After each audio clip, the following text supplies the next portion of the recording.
Magandang araw po. Narito po tayo ngayon kasama ang isa sa mga residenteng labis na naapektuhan na nagdaang Bagyong Tino. Layunin ng panayam na ito na maunawaan ang kanilang naging karanasan, ang sitwasyon na kanilang kinaharap at kanilang kasalukuyang pangangailangan matapos ang kalamidad. Maaari mo bang sabihin sa amin ang iyong pangalan, edad at tagasaan ka? Ako po si Robert Richard, taga Danasan, Danau City at 15 taong gulang. Ano ang mga paghahanda na iyong ginawa noong nalaman mo na may paparating na bagyo? Bumili ng bigas, sardinas at saka noodles. Noong nanalasa ang Bagyong Tino, ano ang pangyayari na inyong naranasan? Bumaha ang ilog, tapos lumipad ang bahay, tapos wala na. Tapos ng bagyo, ano ang iyong ginawa upang makabangon sa trahedya?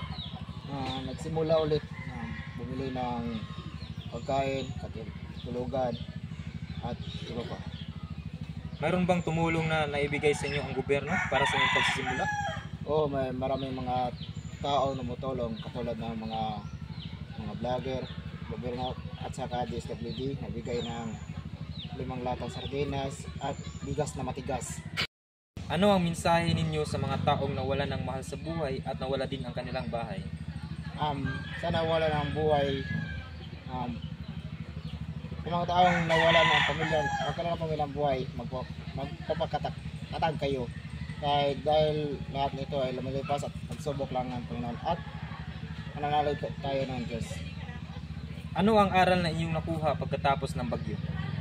Ang aral ko pagkatapos ng bagyo ay dapat na kapag sinabi ng gobyerno na lumikas kagad. Tapos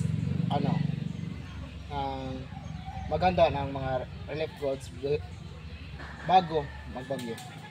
Maraming salamat. At wala namang anuman.